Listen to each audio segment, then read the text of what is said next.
first time since I can remember, I didn't have you to share my life with. Sydney, I have loved you from the first time I laid eyes on you. And I love you still. You're my heir. So, I don't want to be your friend no more. Yeah, that's what we're confused as Americans. We think we need all these motherfuckers. You give me 3 bad motherfuckers, and you're finished. You understand me? You're fucking finished. Because we got each other. And, listen, man. The condor has landed. Look alive. Mono Matters back in the building. We are here. What's good people? The podcast, your favorite podcast, is back for another episode. A tight verse on the perfect beat. Hey. We miss y'all, man. What the fuck y'all been up to, man? We've been chilling out, living life. Had a conversation with you before the show. Seems like everything's up and up on the world. Got the new whip and shit out here riding clean and new shit. Whip on dating. New whip out here 24 sitting. You know what I mean? Nah, I'm definitely a blessing, man. You know what I mean? I'm in a good spot right now. You know, we'll get to it on the mental health check, but good spot. How are you sandbagging son of a bitch? I'm doing good, man. I'm in vacation mode. I've been in vacation mode since yesterday, so by the time this episode comes off, I won't be in America. I will be in Mexico on a beach somewhere, enjoying some free liquor. Oh. And whatever festivities come with that, but yeah, I'm out this motherfucker. I was about to tell you, be careful, you know. I don't know if you've heard, you get older. Just because it's free, don't mean you can handle it. I thought you were about to give me a better warning, like, cartels. You see what happened to the last black motherfuckers that went down to Mexico. Don't drink the water. All right. Montezuma's revenge is real? Yeah. All right. Yeah, don't drink the water. I will not. I'm taking a pregnant wife down, so we're going to stay away from the water. But yeah, Mono Matters, we back for another episode. Thanks for tuning in. Hope y'all been good. Hope y'all been blessed.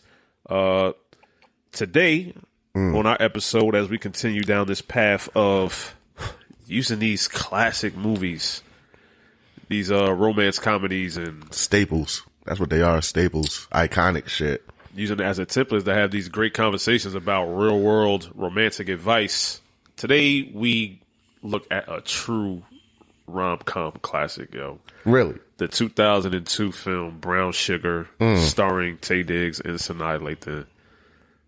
Yo, this movie was like highly requested. We put a post up on our Instagram asking what movies do we think, what movies do y'all think that we should do next? I think overwhelmingly the response was for Brown Sugar. Absolutely. So even word of mouth, people like, oh, you gotta do Brown Sugar next. So I'm not even gonna lie, when we put the what's the name up, yeah, I was kind of secretly like, yo, if anybody don't pick Brown Sugar, I'm gonna really have to hear why. Yeah, it was time. it was definitely time. Having to watch the movie over for me just because, we got to do the research and things of that nature. Yeah. I was like, yeah, we got to find something in the movie that's worth having a conversation. And God damn it, I think I did. Dang, we found a lot of them. I think I found something to talk about. Found it's close to home, too. So, great movie. We'll get into that a little bit later. We're going to talk about whether or not the phrases you're meant to be with someone or that person is your one. Is that like a real thing or is that just straight cap? Because a lot of people definitely believe in that. We're also going to talk about, can things ever really be kept platonic between men and women that have quote unquote history with each other? Oh, man. All right. And then we're going to get into the big conversation, which is the whole concept of your partner, your romantic partner, being your best friend. Is that a dub? Is that an L? Should you steer clear of that? Or is that the most ideal scenario that you should shoot for? Okay. All that plus more. But first, like we say, and we always say, this is not a dry show. Nah, fam. Not at all. We start drinking these drinks before the show. Libations, everyone! For y'all. And we've been reviewing them. Nah. And I think for the most part, we got winners. Yeah. There's been a loser in that motherfucker, though. Definitely, yeah. We're never gonna go to that. What is it? The rye, right? That rye was that shit was bad. Steer clear. We're never doing it's that. Not for any situations other than like, this is my last drink. On death row. Yeah. About to get hung. With a steak tough as leather. You drink that. I understand. All right. Yeah. Today, however, I got a little surprise for you. I'm excited to drink this shit, bro. You know how I was excited to drink the Balvenie or drink the winter whatever? The winter wheat? Yeah. I've had this already. So this review is going to be like a update. Oh, okay. So what I have and the story behind this whiskey is amazing. I'm going to finish what's in my cup right. Ah. 1856 Uncle Nearest. Ah, shit. From good old Shelbyville, Tennessee. And the beautiful story behind this, for those who don't know, is Uncle Nearest, the black man who was essentially a slave, who came up with this recipe for this whiskey. He actually came up with the exact same recipe. Not the exact same recipe, but he came up with a recipe for Jack Daniels. Did he? So Jack Daniels took his idea and his whiskey prowess and used it for his own devices. But Uncle Nearest, the OG, is what we'll be having today. Let's have a sip and see what's happening. Bottoms up.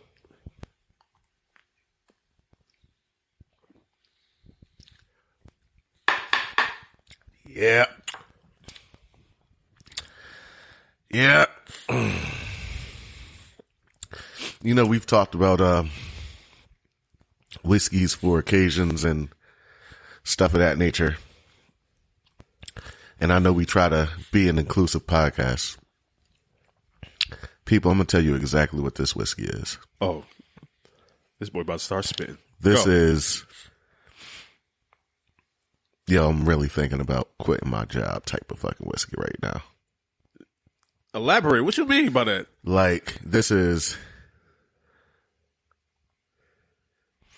I just had a bad day. I'm going to come home. I'm going to pour me a drink.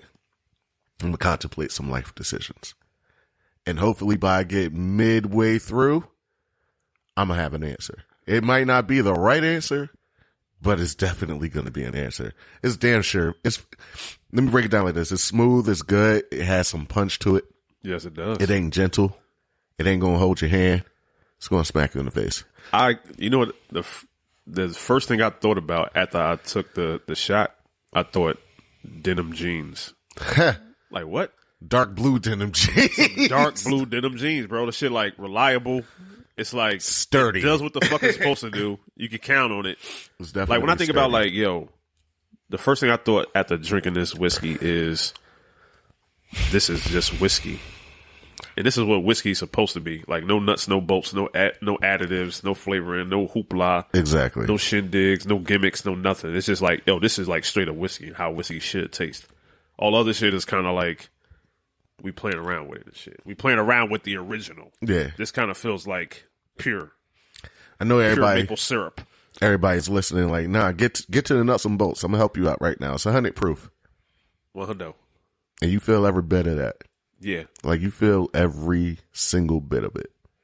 I feel like this pairs well. I'm gonna give it a life pairing. This pairs well.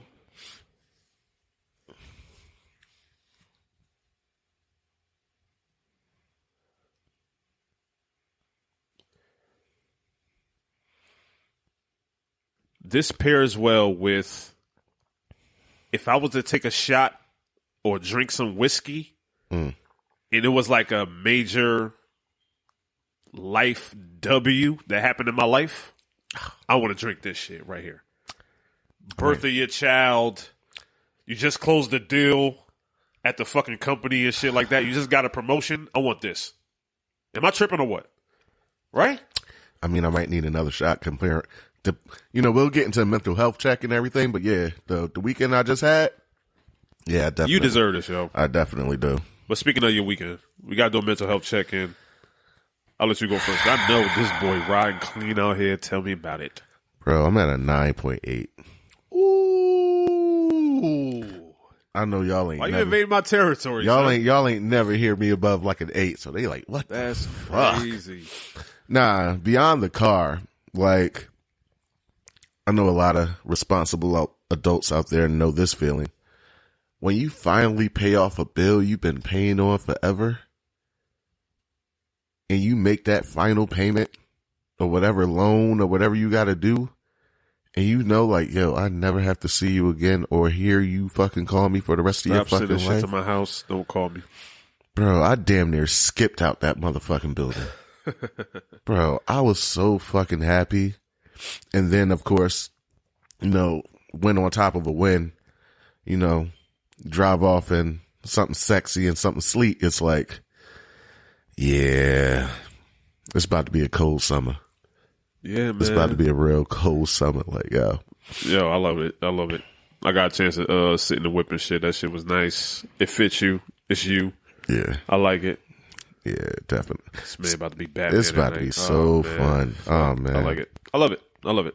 Me, I think I'm at like, I bounced back from the news that I got that my family lineage in history was house niggas. Yeah, you shook a couple people up with that. That rolled me a little bit. I ain't gonna front. A little bit, yeah. But I bounced back well, and I'm living my life as usual. I'm in vacation mode, man. I'm getting ready to go to Mexico. We're gonna be staying at the Unico. So I know a couple of YouTubers have vlogged about that spot. I'm looking forward to it. It's all inclusive.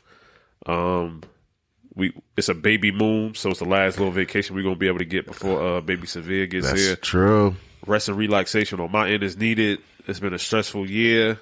I know when the baby comes, it's gonna be a little bit joy, but it's gonna be some stress too. Yeah. So let's get this in. I'm about to be tequila the fuck up, yo. Oh. I'm telling you, I'm gonna be different. Oh. Unusual. Oh. Okay. So if my wife hear this shit before we get down, just know I'm gonna be like an unusual motherfucker out there. How my man from Street Confession be saying that? I like that for you. Yeah, I like that for you, man. I like that for you. But I'm ride high, bro. I'm ride high. Don't forget, the best Chinese food we ever had collectively came from where?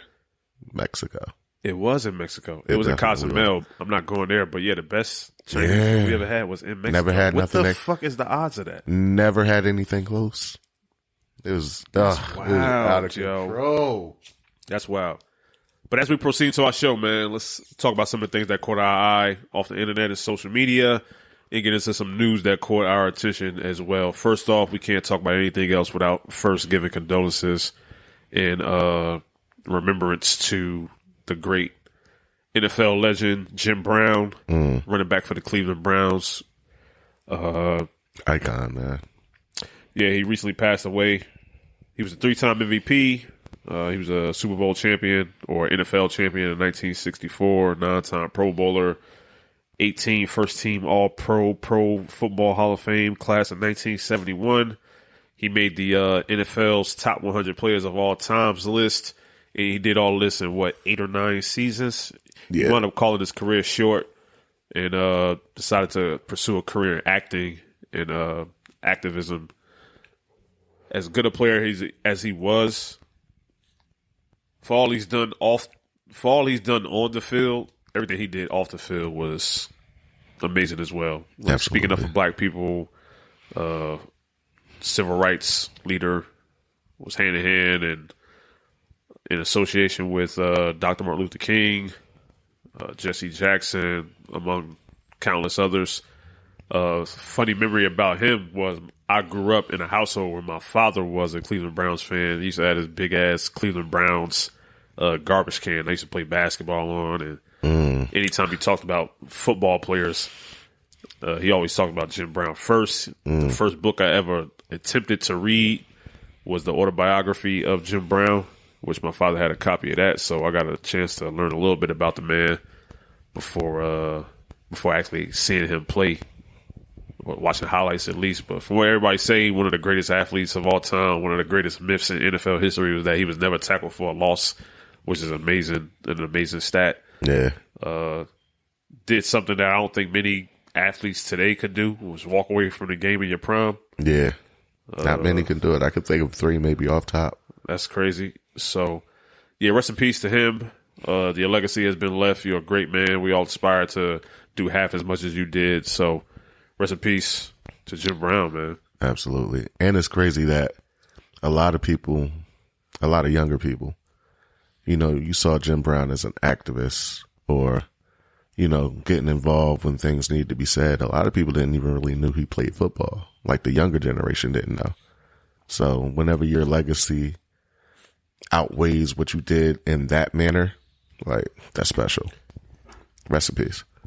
I think if you're under the age of like 30, you might be the type, you might be a person that only recognizes him from any given Sunday when he played the linebackers coach. I don't get strokes, motherfucker, I give them. Yeah, so. Oh, man, come on. He's a linebackers coach with Lawrence Taylor, both of those two players are arguably considered the greatest football players of all time, so that was neat to see. But yeah, he was an icon, man. So I'm definitely going to teach my son about him, so he'll live forever. What we got up next? Man.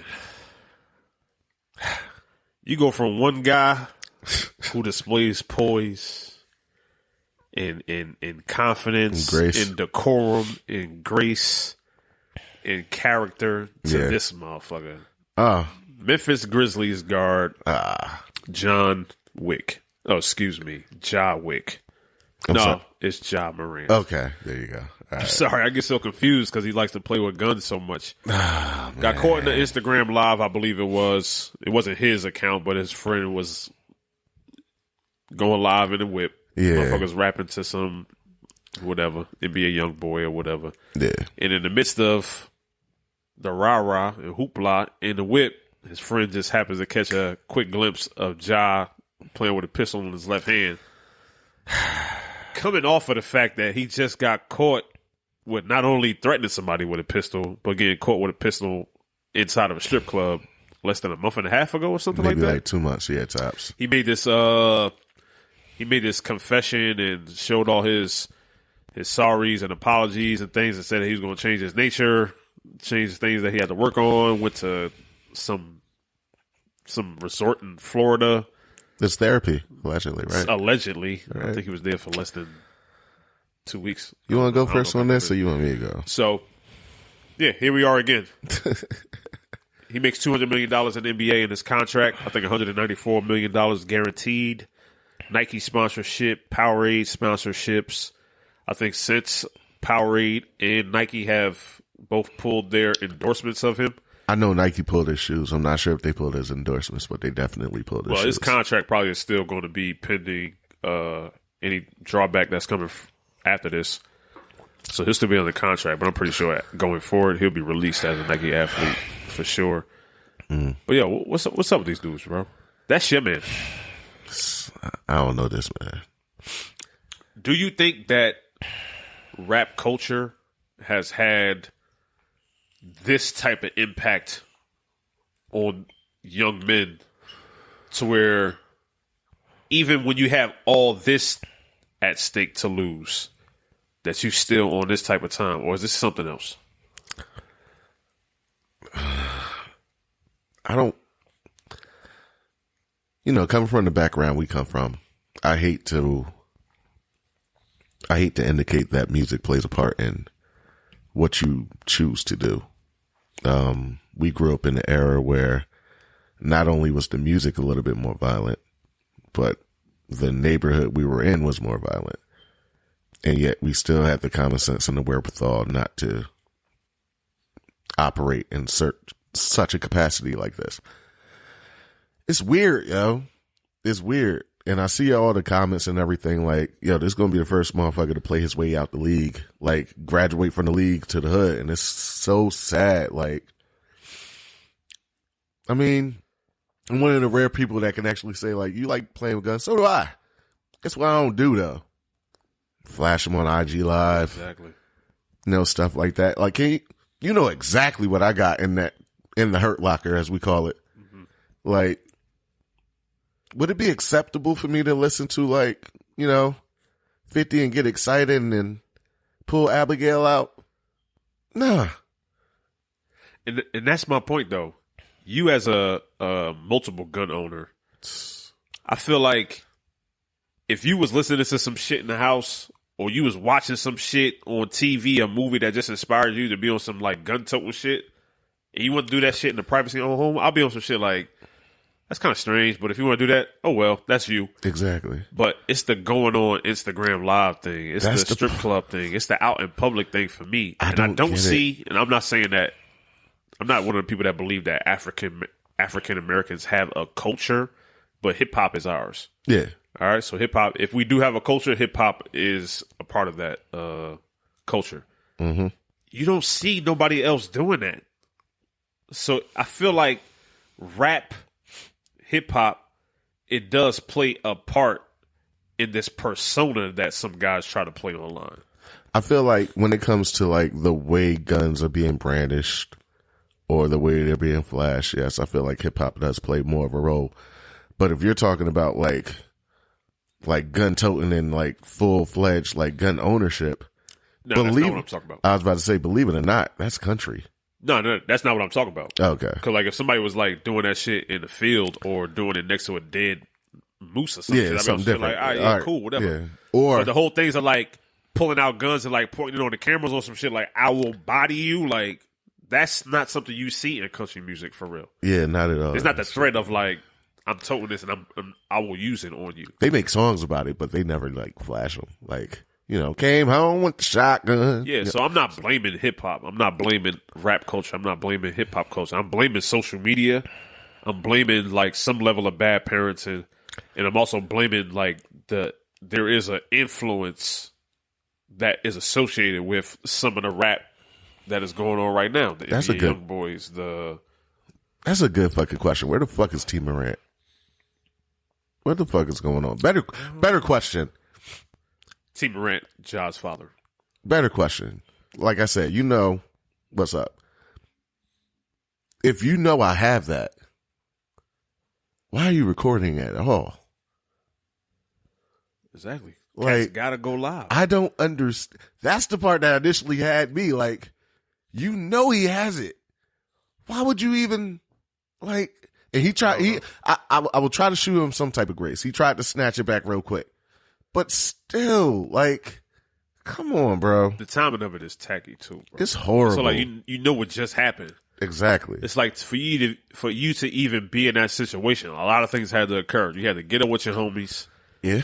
Y'all in the car, y'all vibing to some music. Yeah, maybe y'all going somewhere in celebration, or y'all just turned up somewhere else. I felt like it was daylight outside. I'm not sure. It definitely looked to I be felt like it was about. daylight. Maybe it was dusk. Who knows? It looked to be above whatever o'clock. But if it was Ja gun, you brought the gun to the car. And if it was somebody else's gun, now you playing with somebody else's gun, and that makes the shit even weirder.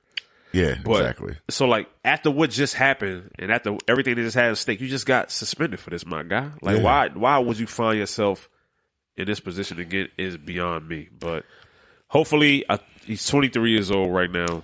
Hopefully, something clicks with him. Maybe this is his second strike. He don't want to have his third strike. Maybe somebody outside his father or somebody in the league, either retired or a vet, could get in his ear and be on some shit like, you know what, bro? I've been down this road. I know where this leads. You way better than me. You probably don't want to go here, dog. You know what? I saw Kwame Brown give his 2 cents on it. And you know what? I respect the NBA players who voice their opinion on it, because it's one thing to look at it from, you know, just being young and black. Yeah. We've never been rich. We've never been in that spotlight. So it's kind of hard. It's kind of hard to put ourselves in that position, and everybody always does the, oh, nah, I would have did this. Like, bro, you can't keep a paper towel dry, but you out here talking about what you would have did. So shout out Kwame Brown, shout out to Steven Jackson, especially, you know, giving their 2 cents and letting them know, like, you know, we keep forgetting, and I feel like this is also the part that can't get lost either. Like, Gilbert Arenas as well. Yeah, we can't get lost in the fact that, like you said a minute ago, he's 23. Yeah. How many mistakes did you make at 23? A lot. So let's not condemn the man yet. You know, he might be on the path. Okay. But let's not forget, before judgment comes redemption. So you know what? I gotta respectfully disagree, man. Like, it's like you 23, and I get the naivete. So there's a little bit of an excuse there. But it's like $194 million. All right, let me ask you something. Hold on. $194 million is in your future. Yeah. In your past says you don't even come from this. So why are you doing this? Okay. You're doing some shit that you don't have to do. That's very true. So like, Kendrick Lamar got that song I love. Like, you don't got a lot to kick it. Like, why are you even doing this stuff? This ain't even you, bro. You went to a private school. Name me one instance in which money made you smarter. It don't make you smarter, but you're supposed to understand what you have at stake. I mean, well, for one, that's number one, because you're a family man. You got a child, so you should know what the fuck you got at stake. Also 23. Go ahead. Also 23, but if you're 23 years old and you making triple digit, you get a triple digits when it comes to $1 million. Yeah. You're not hood. Why are you going backwards? Is my thought. If he was on video and throwing like $150,000, I'd be like, that's stupid. But he got it. Yeah. He come from a little bit of money. My understanding is like, why are you trying to portray something that you don't come from, and is also very disrespectful to the people that raised you, is in that life, and raised the people you, that raised you. Yeah. So why are you doing that? So I'm not smart enough to not. Let me clarify and draw the line, because I know I'm gonna hear the comments in the oh, you out here taking up a job. Listen, it's not a matter of that, but you have to kind of see things from both sides of the spectrum. Do I agree with the decision? Absolutely not. Do I remember being 23? Absolutely. Do I remember doing some shit I probably shouldn't have? Yep. Do I remember knowing I probably shouldn't have did it? Yep. Did I do it anyway? Yep. All right. Like, I get you. You kind of gotta, you know what? A hard head make a soft ass. It does. So, whether he learned from this the mature way or his pockets getting lighter, he gonna learn regardless. Yes. He gonna learn regardless. And you know what? It'll be a great lesson for his child growing up. Speaking of soft ass, let's talk about Dwayne Wade and Gabrielle Union. Oh, man. Yo, this transition, yo, I cannot. Thank you. Gabrielle Union has said in a recent interview, she has disclosed, probably thought it was like a minor thing. And it is. I mean, their marriage has nothing to do with us. No, not at all. At Mind Don't Matters podcast. Nothing at all. But she divulged that her and Dwayne Wade, they split their bills 50-50. Now, I don't know if you know this. I don't know if anybody listening to the show knows this. But Gabrielle Union is an American actress. Yeah. Been in a couple high-grossing films. True. Dwayne Wade is an NBA legend. Yeah. One of the top 50 players of all time. Hall of Famer. Endorsed. Yeah. Hella endorsements. Beloved overseas. So that's Wade County. Wade County. Yeah. Mayor of Miami. Yeah. Hall of Famer. Absolutely. He's made a good amount of money as well in his life. A few trinkets here and there. And they are splitting the bills 50-50. I was also note that Dwayne Wade probably makes way more money, or has made way more money than Gabrielle Union is concerned. I believe 6 times as much, yeah, probably. So, I don't feel like Gabrielle Union bought that shit up just because? I think she feel a certain type of way about that fact. You think it was a shot? Hell yeah, I think it's a goddamn shot. You think it's a shot from the woman that says she felt the need that she had the right to cheat on the first dude because she was spending all the money? I think the word she used was entitled. Oh. She felt entitled to cheat on this man. I'm sorry, explain the difference between entitled and felt the need to? Like, one is like... You can't. Hold on, what I'm saying. No. One is like, I got to. You're shooting bail. The other one is like, I can. It's Oh. it's a little different. That's sweet. No, it's not. No, the fuck it's not. You know what? I'm gonna let you handle this. And I come to her one. defense one time, right quick, before you go. Oh, you want to put on the cape? Go ahead, put on the cape. I'm gonna defend her. I'm gonna defend her case on her first marriage one time. Put on the cape, go ahead. Bro.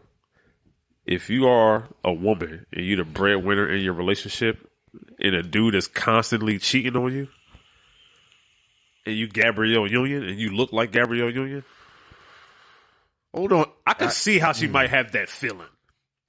Like, man, fuck this nigga. You hold Gabrielle ain't even in the league no more. You hold Gabrielle Union at a high stake right now? Huh? How high do you hold Gabrielle Union? Like on her sex appeal? Yeah. At her height? No, not at her height. Now. She was at her height when she was married to this man. So Was she really at her height? Was she married to the other guy? Yeah. Did fucking Romeo Must Die drop then?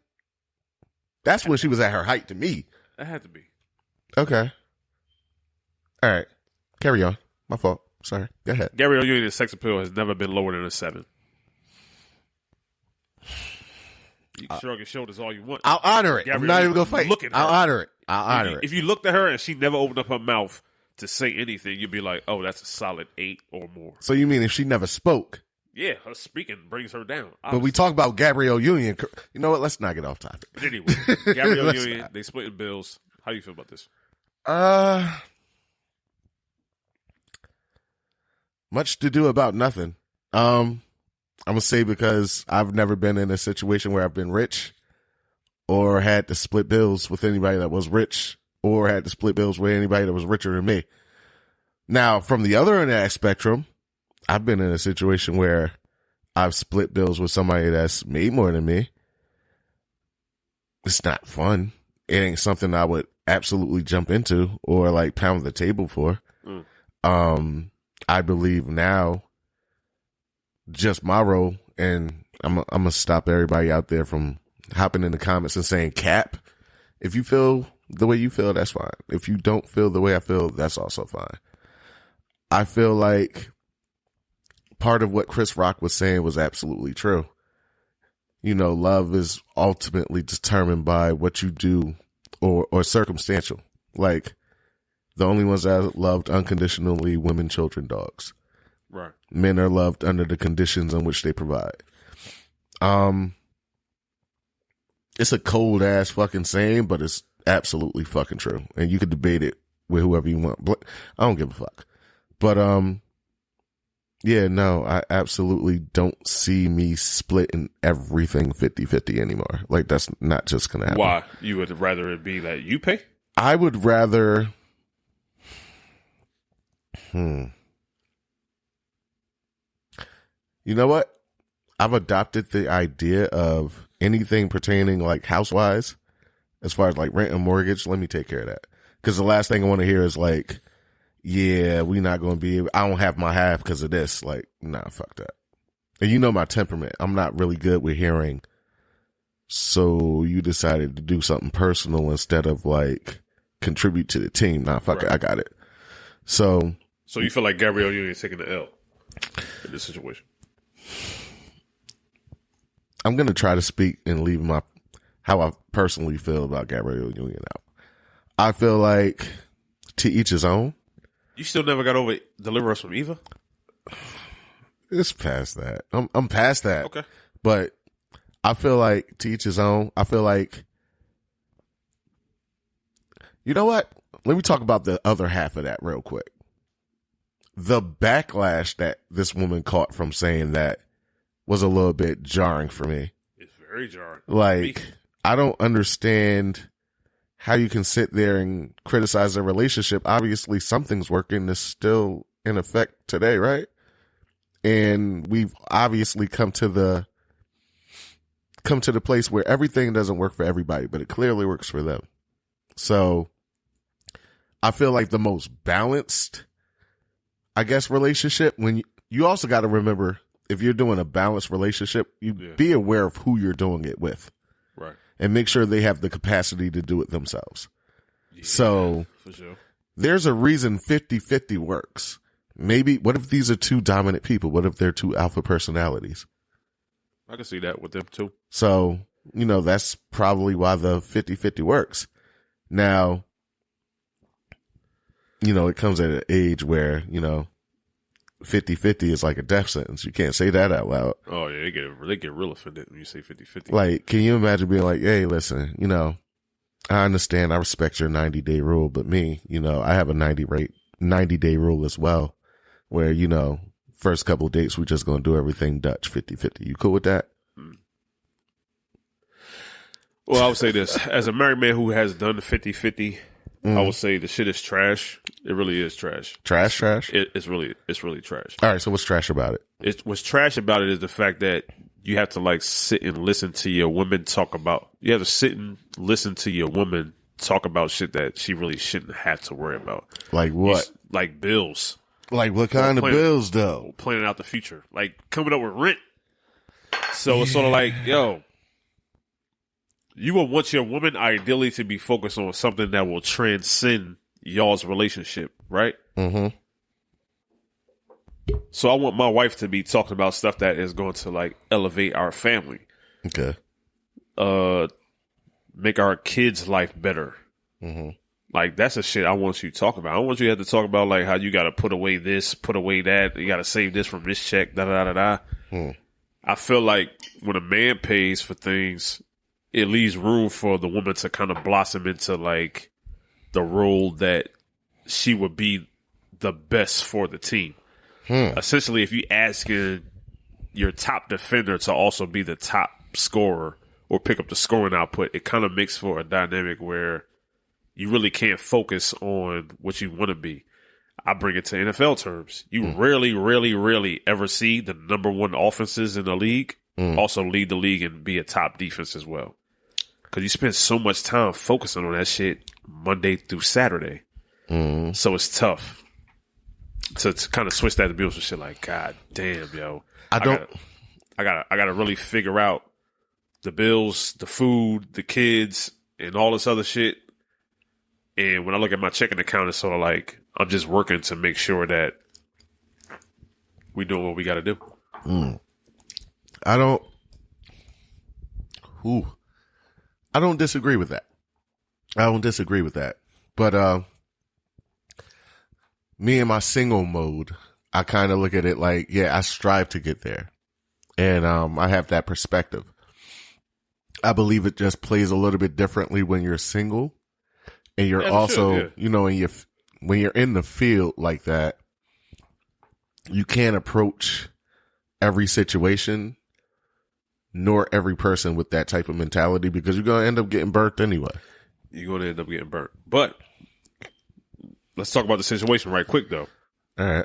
Gabrielle, to put it in context, had said that sometimes she worries about job security and securing the role or losing the role. So it's sort of like, yo, I can't miss out on this role. Like, we got bills to pay. We're about to lose all this shit if I don't get this, right? Yeah. Yeah, she did say that. With that being said, though, Dwayne, Mr. Wade County. Mr. Wade. I know how much you make, sir. Are you sure? I know what's in your bank account, sir. Are you sure? If I'm Gabrielle Union, as much as I have some dislikes for her. Oh, you do? We was together. We married. You went out and had a baby with a side bitch. You better pay these bills, man. Come on, man. Wow. All right, you better pay these bills, sir. Hold on. I took you back after you stepped out and had a baby with some other bitch. Is that confirmed now? Yes, it is confirmed. Had some baby with some other bitch. Damn. You're already dealing with your other baby mother from your previous situation. The one that's homeless? Yes. Okay. Well, yeah, I don't know if she's homeless. All right, she got whatever. issues. Yeah, we get it. You better pay these motherfucking bills, sir. I'm not finna go 50-50 on these bills. Are you out your goddamn mind? So which leads me to believe. I don't go full conspiracy theorist. I'm seeing what they doing with their son Zaire.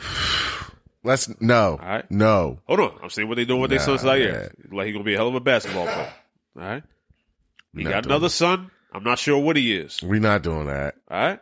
We're not doing that. Wade out here painting his fingernails, all different type of colors, doing wild shit with his hair, wearing all different type of feminine clothing. Are we going here? That's on you, my guy.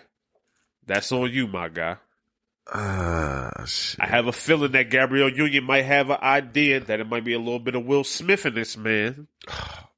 What the? Wow! Whoa! Can I keep cooking? Where the fuck are you going? Can I keep cooking?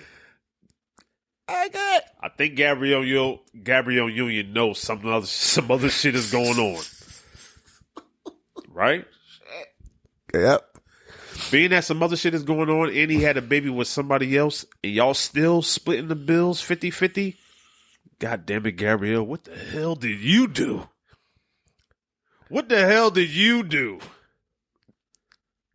Like I said before, she didn't have a problem with saying she was entitled with cheating, like when she was paying most of the bills. So, and she admitted it's a struggle, you know. But you know what? I plan on tying this into like the movie thing when we get into it. But I feel like it's not just her struggle. Like, I feel like overall relationships, like when it comes to money or anything else, it's just nothing less than a struggle over control. Control at the end of the day. And I feel like the hardest thing to do in a relationship besides, you know, trust and allow, you know, things to flow at a natural pace is, you know, that relinquishing of control. Gotta relinquish control. Take control of your city. Take control of your city. All right, let's get into the movie. Brown Sugar, 2002 rom-com classic. Man. Now let's get to the did you knows, because you know I love these. But yeah, of course I got to set the movie up first though. All right, set it up. Movie came out in 2002. Yeah. That seemed like forever ago, by the way. But that's it over was 20 forever years, ago. Directed by Rick Famuyiwa. Say that again. Famuyiwa. Okay. All right. I hope to God I'm saying that shit correctly. I hope the guy too, because you really put a lot of effort into that. Oh well, if I'm gonna go all out. Yeah, but he also directed The Wood. Oh man, and he's the executive producer of The Mandalorian on Disney Plus right now. Yeah, so that might be a little bit of did you know? There you go. Like we said before, starring Taye Diggs, starring Sanaa Lathan, a hell of a cast. Oh, there's a lot of cast members in here. There's a lot of people in here. It's definitely a who's who, which leads me to my first did you know? All right. We've seen all the cameos in this movie. We had Benny Siegel. Yeah. We had Fabulous. Yep. We had Slick Rick. We had Dougie Fresh. Mm-hmm. Famous freestyler Ray Ray. Big Daddy Kane. Big Daddy Kane was in De this La movie. Soul, Black Thought. It was a lot. Coogee Rap. Black Thought was in this movie. Pete Rock. Yeah. Questlove. Yeah. Russell Simmons. Yeah. His wife Kimora Lee was in the movie. But my first did you know? There was a real quick cameo around the 10-minute mark.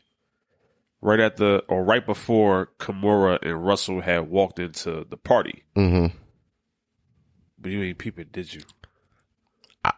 I'm actually waiting. I'm gonna show it to you right now. She gets no casting credits in this movie. Waiting in suspense. But God damn it, who's me being an ass man, I was looking around the party that they was in. Oh my God! And I caught this hips. Is this speculation? And I caught this ass. Is it speculation? It ain't speculation. It's real. All right. So here on Model Matters, we got the movie up on screen right now. I'm gonna play it for you. No, my first did you know that she was in this movie? It's taking a while to get there. We're just looking. Oh, it's coming. I hope so. It's coming. I absolutely hope so. We get the two weird dudes at the party, Benny Siegel and Fabulous in the background. This is a live did you know? I'm letting y'all know right now. This is a absolute live did you know? And behind these two weird ass motherfuckers at this party, you see former, rest in peace, WWF female champion of the world, Chyna. Nah. At this random ass party in New York City. No ass, no hips, all tits and jaws. Now, how did... Time out. Time to fuck I am who I am.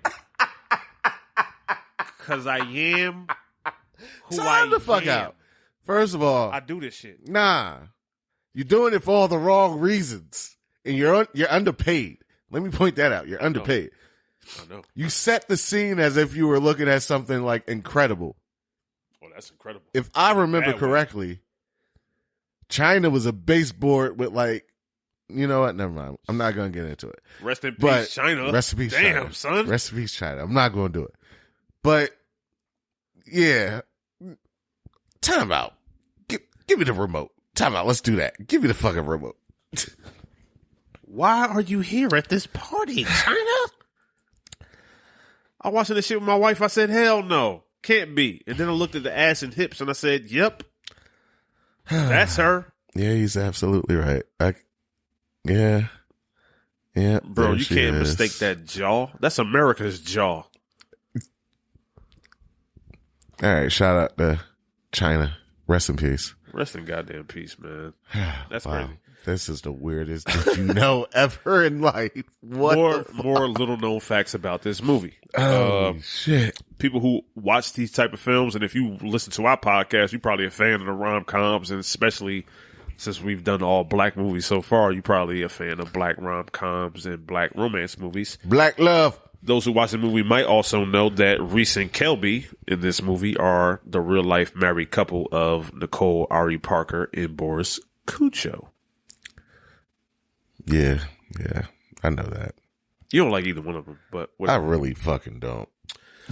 Also, did you know that the role of Dre was originally hard offered to Lorenz Tate, but Lorenz Tate turned it down? Good. You know what? It ain't many times where I say good for you, but in this sequence, Good. yeah, good for you. Lorenz Tate was perfect for this Good for you. role. Good for I you. would say that too. Good for you. And Kelby Dawson. Kelby Dawson was almost played by somebody else. And I'm so thankful that he was not played by him. Who? Idris Elba auditioned for the role of Kelby Dawson, which is played by Boris Cujo. And he would have been the love interest / fiance of Sanaa Lathan. I would have respected it. You would have liked that? I would have respected it. I can't picture him playing basketball, though. But you could pick. Another fun side note. He played for the Nets, right? Yeah. In the movie, they had Knicks banners up. I don't know why they did that, but I don't know why either. Maybe that's neither here it nor was there. an away That's game. the last It was an away game. Did you know? Did you also know Minor Matters has done another movie where Sanaa Lathan and Taye Diggs was a couple?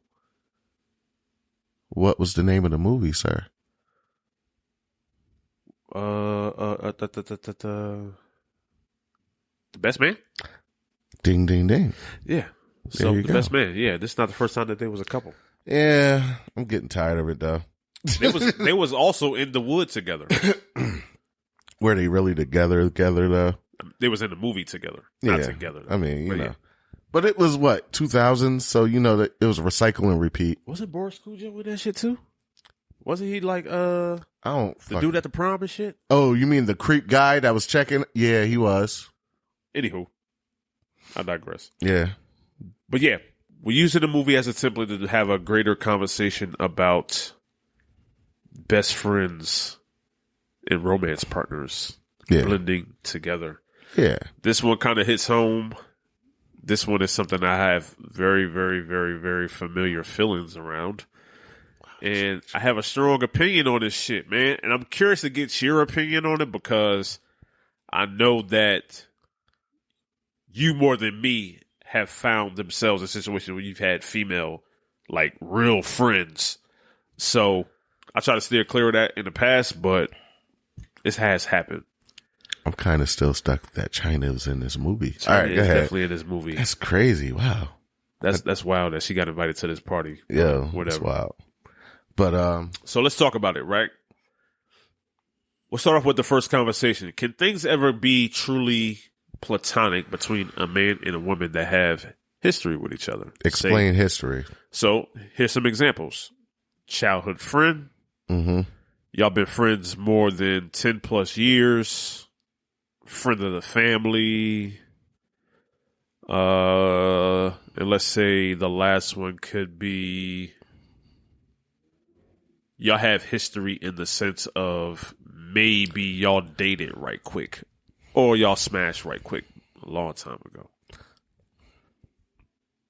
Long time ago, back in the day. It's over now.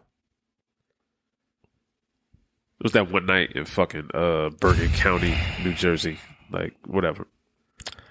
I have a rule. Jay knows this rule. That's the reason for Remind me. this long ass pause. Like after he asked that. Once we smash, there's no such thing as plutonic. One. First and foremost, let's get that out the way. In my mind's eye. I'll explain later, but in my mind's eye. I tend to agree. I don't having that long of a history and nothing happening. That's a rarity. That's a So real, rare it almost real don't make rarity. sense, don't it? But you know what? Ironically, I've kind of been in a situation like this. Is it possible that without like any sexual anything? I suppose, but I don't. I suppose it's possible. However, if I'm being realistic about it, there has to be a reason why it hasn't happened. In other words, saying like, yeah, I need to know the reason. Like, I'm one of those people that be like, if you tell me you had a best friend for like 25 years and y'all never did nothing, like, why? I'm curious. I need to know.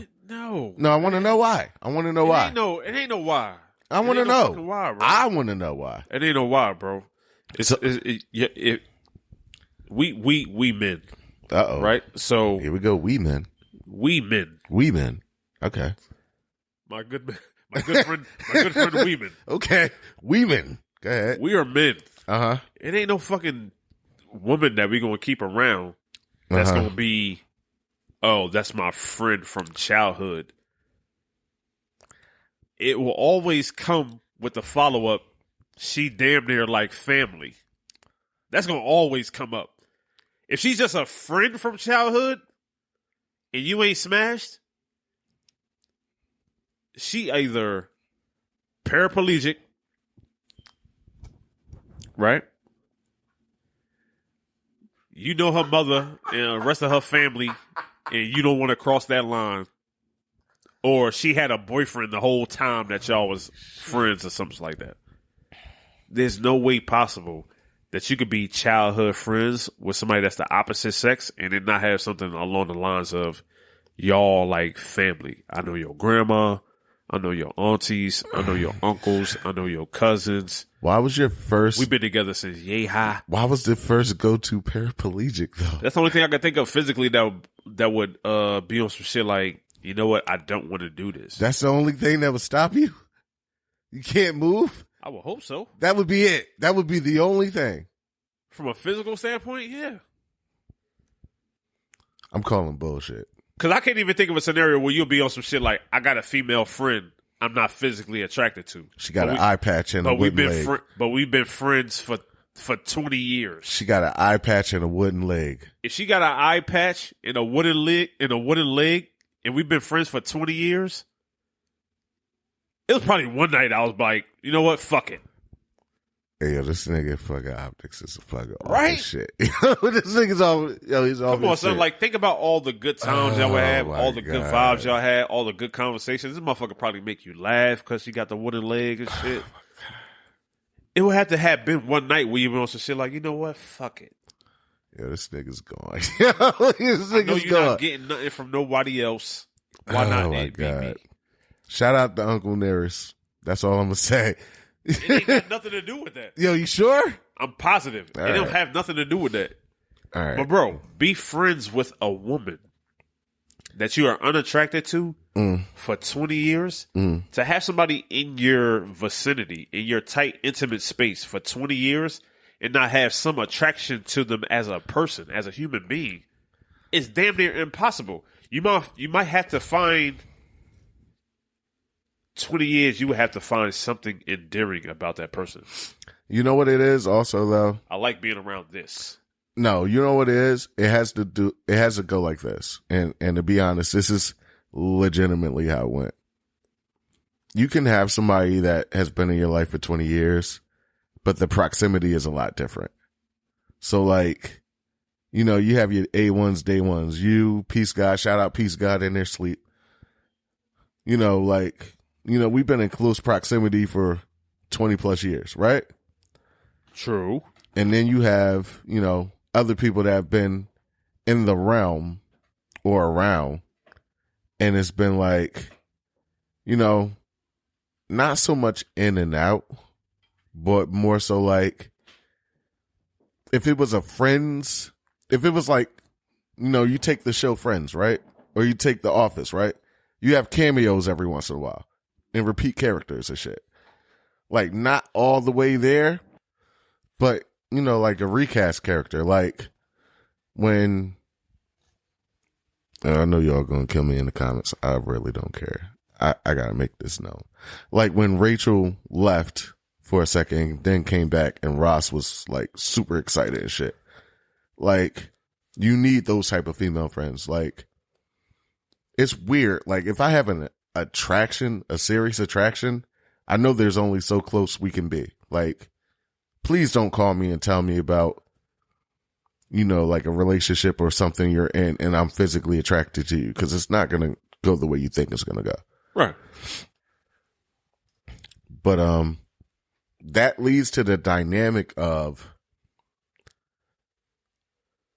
just so clear, you saying you believe that that's possible, that you can have a female friend says yay hi, and that it's innocent. It's rare. I've opened myself up more to the possibility of, if nothing has happened, maybe I can wrap my head around it, but there's no way I can say that. All right, you know what? Damn, you got me. There's no way I can say that if we've been friends that long, there's not something there. I'll say that. Well, let's keep it from the male perspective. Would you be cool if your girl had a childhood friend from Yay High, and you'd be like, "Is that nigga still Yay High?" Nah, y'all adults now. Y'all pushing P. You know what?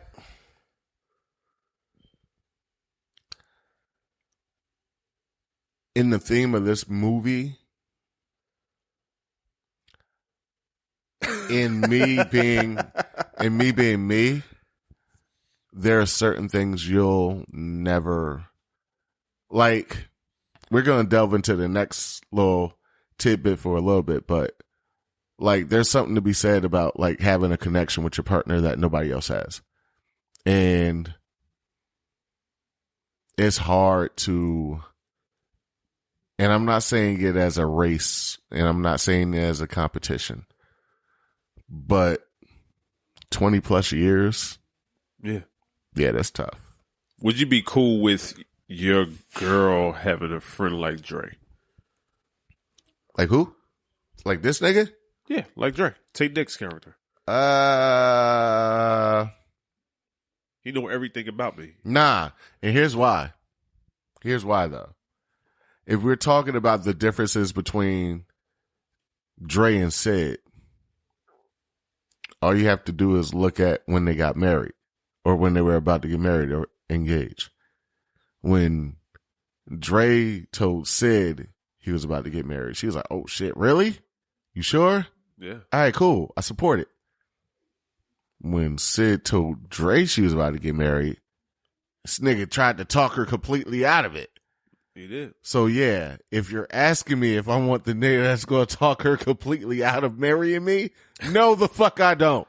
Nah, I mean, well, for me, it'll be the situation where I never want the situation where if something is going bad within our relationship or our marriage, people tend to turn to their best friend or divulge information to their best friends. I would hate for that to be the opposite sex. How do you feel about that, though? That's actually a very good sidebar question. Like, I've had discussions with people in the past, like, call me selfish or color me pink, whatever the fuck you want to do. I feel like relationship shit stays within the relationship because I feel like the more people you involve, the more complicated the shit gets. That shit sounds good on paper, but it just never happens. Absolutely. It never happens. So it doesn't play itself out in real time. So if, like, even in the situation right here, where you have platonic friendship or a friendship that's platonic and it's like a really good relationship, yeah, it's bound to happen to where the relationship that you in or the marriage that you in, it comes up in conversation. You know what I mean? Like, speaking as a man, I already know that from female friends that I've had in the past, and also being married, that I know that females often reach out to men for advice on how to deal with the certain situations with their man. So like, if it's some shit that they really can't figure out, it's like, yo, I really don't understand this motherfucker. So they would talk to a dude and be on some shit like, can you help me out? Like, what the fuck is going on? All right, let me tell you a story of some toxic shit I used to do, right? Oh, God. Okay. So I used to tell, when I was back in my 20s, you remember my 20s. I was out here. It's the dark ages. Yeah, dark ages. I used to be like, I feel like you should consult your male friend. You know, like, I don't want you to just get female opinion, because I feel like a female can't tell you what to do about a male. She might have all the answers, but they not the answers you need to be getting. Like, you need to go to like get a male opinion. Yeah. And I didn't do it. Oh my God. Yeah, I'm about to be on some real toxic shit. Yo, I swear to God. I didn't do it like, I feel like he could help you. I did it simply because it's like, yeah, let me see how your male friends think. And let me really determine how much of a threat they really are. Like, okay. I want to hear what they're going to tell you to look out for. Yeah. And if it's not the route I'm going, I'm like, oh my God, you are so underprepared. All right, I'm about to fuck y'all both up. Like, that was the toxic stage I was in. Because I would take something like that.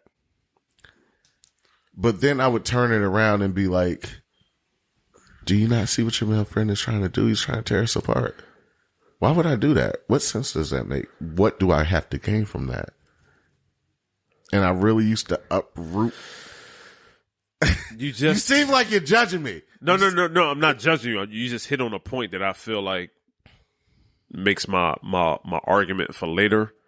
But you just hit on there now, so I'm just kind of like, I'm triggered right now. I'm sorry. Can I just say the trigger right quick? Yeah, we could divulge on that. Go ahead. No, it's not a divulgence. It's a line with what you're saying. So it's a launching point. But you had said that you would use that shit as a gauge, depending on his response. I'm kind of looking like you have no idea what's going on. I need to see what type of nigga I'm dealing with. I would say that a majority of women, right? Not all, a majority of women who have a opposite sex close friend that they tend to lean on for advice. Oh man, you about to lead me into another story. Have no idea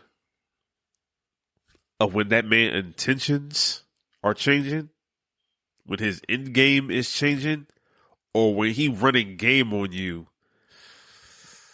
Y'all be so fucking blind. Y'all be so fucking blind, and y'all just wind up having to be that one night. One thing led to another, right? It don't never be one thing led to another, bro. This shit was all a part of the plan. All right, so I'm going to run down, an outside scenario, right? Actually, you know what? Welcome to story time. Nova's about to have story time. I love this shit. Right?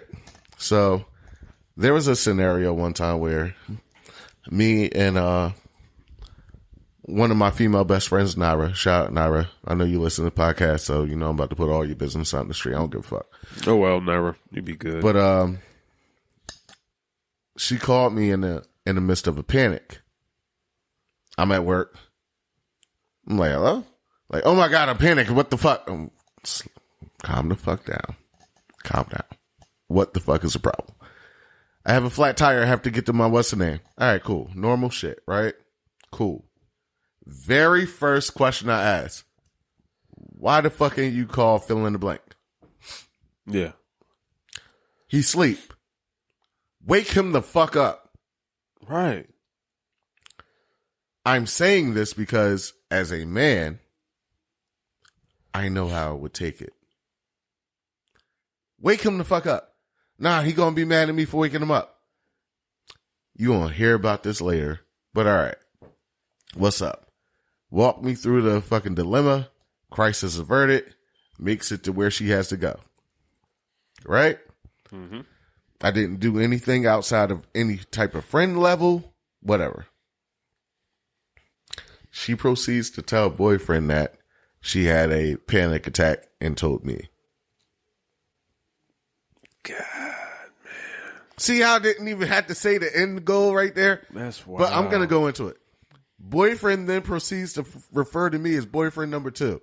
I start laughing hilariously and said, I told you this shit was going to happen.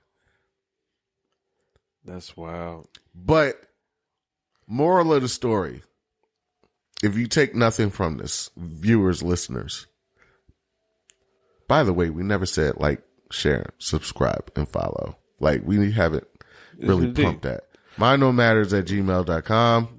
Mind No Matters on Instagram, Facebook. Like, share, subscribe. Become please. one of the 1,100 followers we have on Instagram. Yeah. You remember before we did the show was what? We just said 1,000, right? I mean, well, being that I happened to be the one that started the page, I remember when the shit was 0. Oh. I just happened to be the one that started the page. It's not a big deal, but I remember when the shit was 0. Let the big. So the fact that we got the 1,100 is like, yeah, it's a flex. It's a major flex. It's a little flex. It's a major flex. But you know what? Key advice right now, right? Ladies, if you ever have a situation where you can go to your man or your best friend, please go to your man.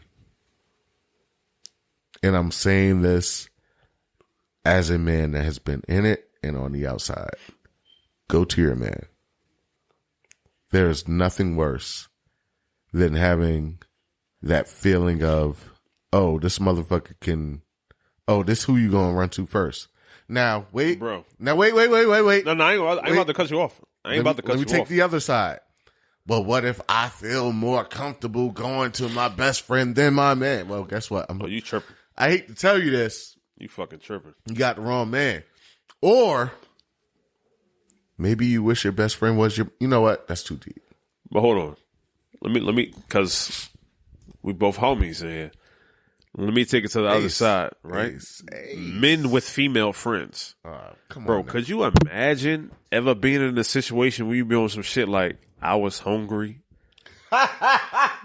so I stopped over such and such spot because she was cooking some fried whiting, some fried shrimp, mac and cheese, collard greens. You do know my run of ethnicity. And she made me a plate. You do know my run of ethnicity lately has been Caribbean, so they don't really exactly roll with that.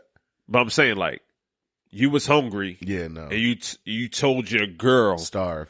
that such and such, such and such, such and such, you know such and such. Starve. Was like, Starve. I made some oxtails. What's good? Starve. So I stopped over her crib and I had a plate of oxtails. What's the deal? Starve. It's wild. Yeah. So, ladies, I would say if you listen to the show, it's similar, right? If your man went to something that he often relies on you or would maybe biologically rely on you for, if he'd be like, yo, my female friend, she was cooking. I stopped over her crib to get a couple of plates or some shit like that, brought home some leftovers. I would think every woman in the world would feel some type of way about that shit. Why is this bitch cooking for my man? Yeah. I don't like that shit. That's a big point of contention. She stopped by and dropped me off a plate. Nah. She stopped by and made me some banana pudding. Nah. I'm pretty sure every female in the world be on some shit like, I'm going to need you to stop that. I don't really know much about, like the intricacies of cooking. I know I can cook when I choose to. True. I know, shout out to you. Thank you for that. Your spaghetti was pretty good. Fam, not gonna lie to you. bro. You made some spaghetti and meatballs. That shit was kind of fire. That. Thank not you. Gonna lie. But I do know when you start getting into like delicacies, like, oh, you out here getting custom meals, you out here getting desserts. Yeah, nah, fam, chill. All right, so as we proceed, right? So there's a theme in this movie, in a feel inside this movie that is aligned with people who are meant to be together, people who are destined to be together, or people who are meant for each other. And it's kind of the concept of the one. That could get very murky when you talk about that person that is the quote unquote the one that also fills the role of the best friend. Right? Yeah. And that best friend just happens to be of the opposite sex. Yeah. So I actually had found myself in a situation where I had a best friend who was the opposite sex. Yeah. Who the fuck was this? My bad. I would say that. Hold on. What? Know what? I'm not going to say who it was. Why? I'm not going to say who it was. I would just drop the caveat that you was around. So you would know. Like, that's my homie. Like, anything was happening, any struggles was happening, spending time with, I'm over her crib. And I've been in that scenario, and I could see how somebody would have the feeling of, like, it would only make sense that we get together, right? So my intentions was, we platonic friends. I'm doing me out here. I was fucking definitely doing me out here in these streets. I don't know exactly what the hell she was doing, but I would hear, she would tell me, like, fucking with such and such right now, blah, blah, blah, blah. Go, go, go, go. And it's sort of like she would tell whoever she's messing with about me. I would tell whoever I was messing with about her. Oh, wow. Or whatever. And I was under the assumption that there wasn't anything further between us other than the fact that we just tight homies that get up and chill every once in a while. Huh. Okay. We wound up smashing. Yeah, I was about to say. And that's usually how it goes. Yeah, more or less, yeah. So I had my intentions set to the fact that, like, us as an item would never be sustainable, like a thing. Like, okay. It's not even possible. Okay. But I wouldn't even say like the heat of the moment, but the fact that you could be around somebody and have shared like intimate conversations with, they know your vulnerabilities, you've gotten advice from this person, you've been in situations where they've opened themselves up to you, and they fill in all these voids of emotional needs that you need. Yeah. It opens the door by itself that, God damn, it feels so fucking comfortable to just be like here, like with you. Yeah. And you know what? Looking back on that situation, we never took it any further after that because we kind of both made the decision to kind of be responsible with the situation. Yeah. Was it a good luck? Who is able to think clearly in that situation once a friendship turns intimate? It's impossible. So it's really impossible, bro. So the biggest caveat to having that deep of a friendship is knowing that whether you want to admit it or not, the more you learn about this friend who happens to be of the opposite sex, the deeper the rabbit hole goes. And the inevitability is like, yeah, there's nothing you can really do about it. Because if this is your friend, right? Yeah. Like, let's not forget, like, what the true definition of a friend is. Like, unjudging, safe space, able to divulge all secrets, comfortable, able to be yourself, able to express yourself, able to grow, able to laugh, able to learn. How do you not see yourself falling for that person exactly? So, I mean, that's your homie. I mean, and anytime you get together, like everything is cool. So you kind of default to this idea that, yo, are we Like, are we meant to be together? Like, is this supposed to be a me and you thing? Like, are we supposed to graduate this thing from being like best friends to being something more than that? I will say this though, for anybody out there who has not used drugs, being in that mental space, it is 99.9% impossible to think clearly. Yeah, nah. You are in a state of euphoria that is like beyond your reasoning. And when I was in that situation, I found myself asking this question like, yo, I think we're supposed to be together. I think it's supposed to be like my person or whatever. All right. So it almost put me in a situation where, though, I started to ignore the signs of like, this would not be a good idea. All right. This so ain't it. What talked you off that ledge? We're talking about the ledge from like pulling the trigger, like, yo, let's make this like. Yeah. So they had a scene in the movie where Dre had told Sid at the radio station, like, I'm done being your friend. Ooh. I want to be more than your friend. Yeah. Yes, no, maybe. Yes, no, maybe, man. right? Shout out to all the 90s babies that know about yes, no, and maybe.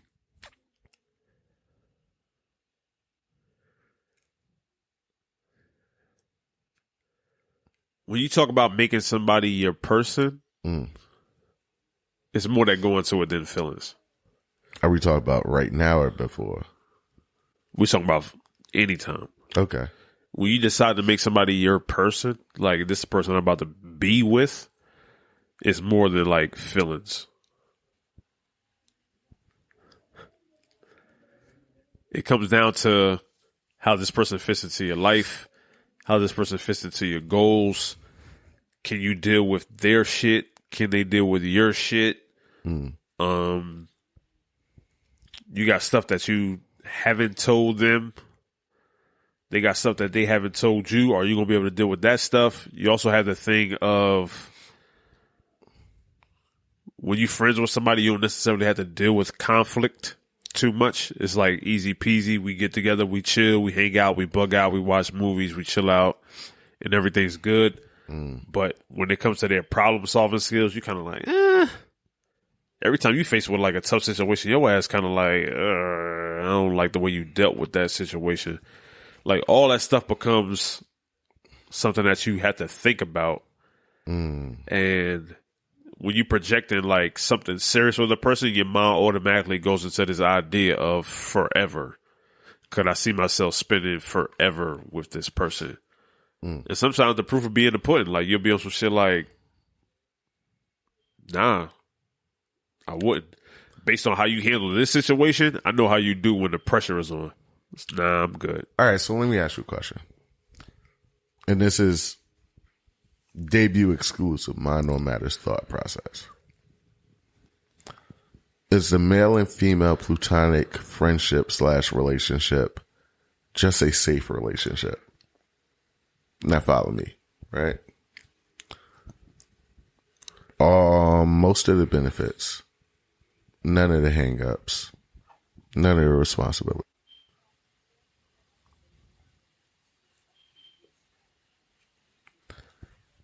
And you just basically have free reign. Like it's almost like whatever, like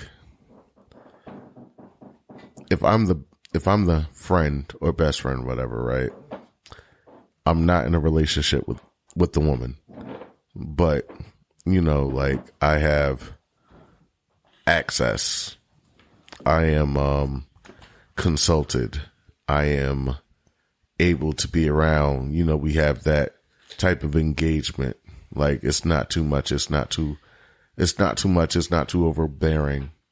It's always at optimal times. Like I don't never catch like really the bad times. Like has that dynamic become the relationship now? I get exactly what you're saying. Yeah, it's that thing of like being untested, right? So like our relationship is based on the fact that like everything is smooth and I come to you when things are rocky in other places. Yep. And that's the beauty of fucking friendship. Well, that's the beauty of like having a best friend. I'm 38 years old, right? I can name every single best friend that I've ever had in my life. But notice that I said that. Every single best friend that I've had multiple. If a motherfucker the best, wouldn't they be the person that you have for the rest of your life? Like, people change. Yeah. Like, situations differ. Yeah. At some point in time, and I would say for the majority of my life, you was my best friend. Oh, I'm not no more. Well, I'm trying to make my wife my best friend. I understand. We've talked about it, guys. But there are things that I would never talk to you about. I would hope not. At this point, And there are things that she would never talk to me about. Absolutely. Never. So that's why it's crucial to have kind of like a network of friendship. I agree. So if somebody asked me, right, what would you rather have? Your spouse be your best friend, or would you rather have a super solid network of friends? I think I'd rather take the network. You know what?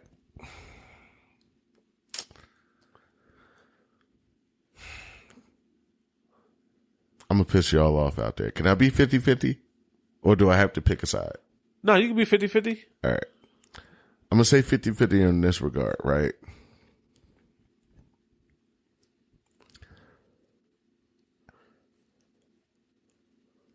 And this is more so for people out there that are in a relationship.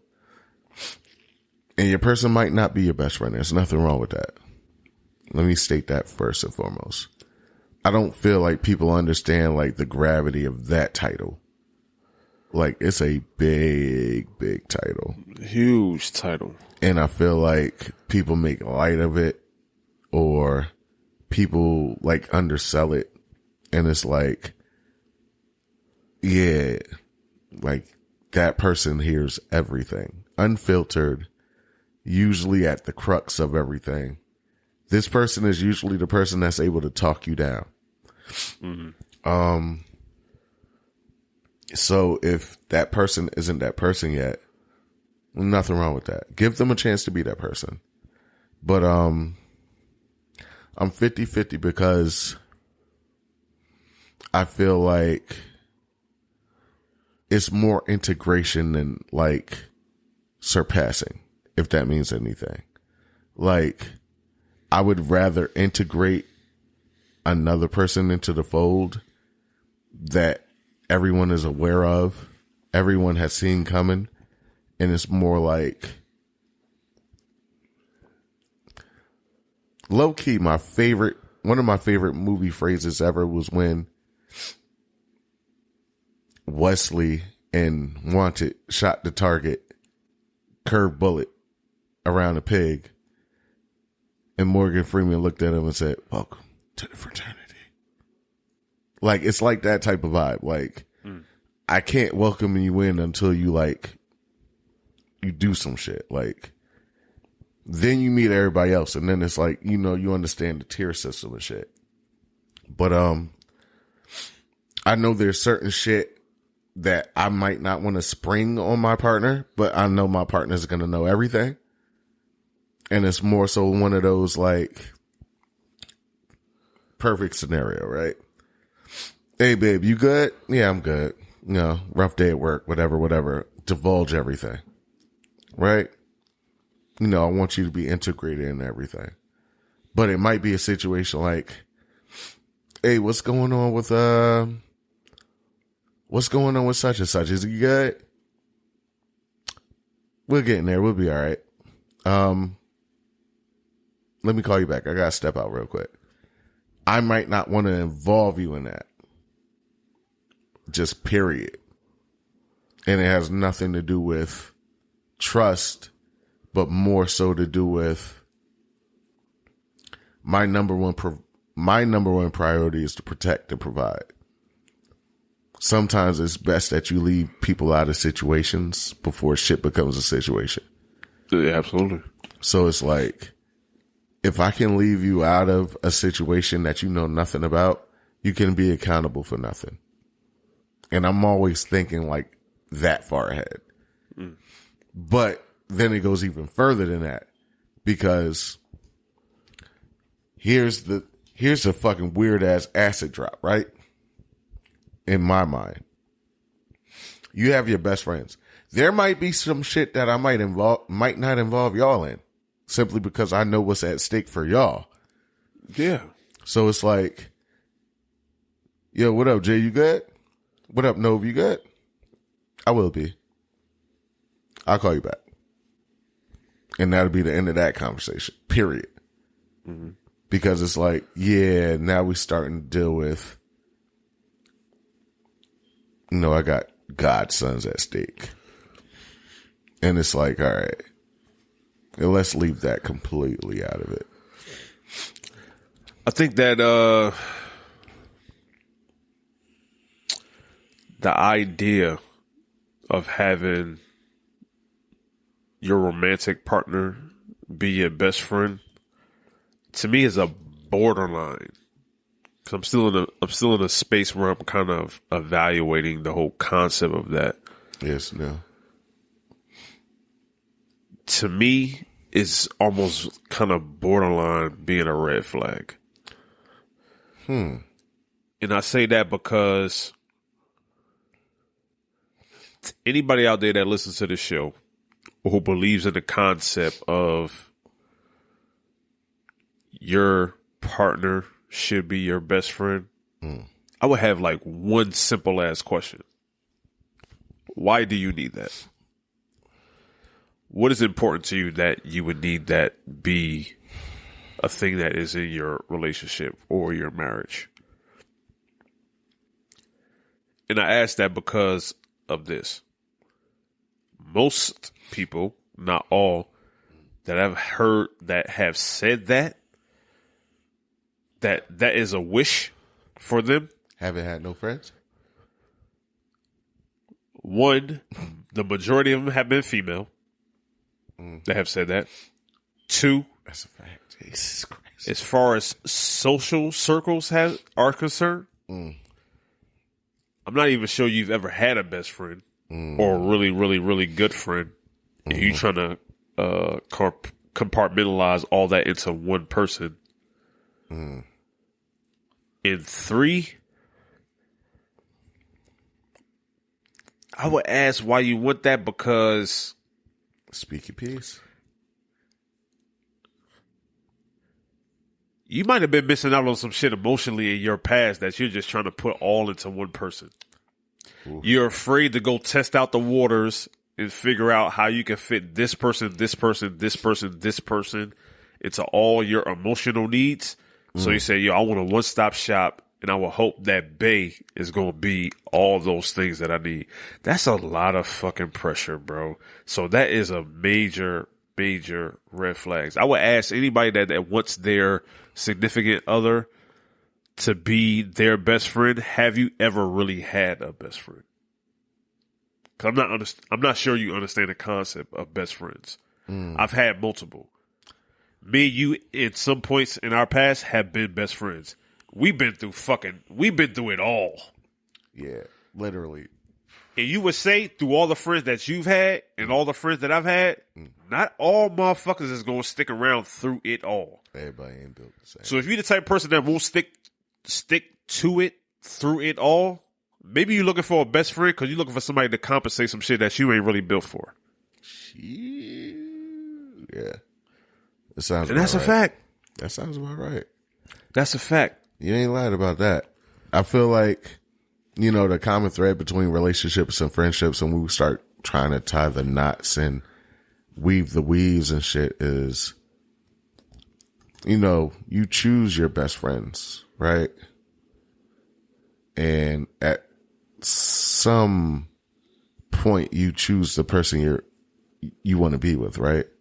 Right.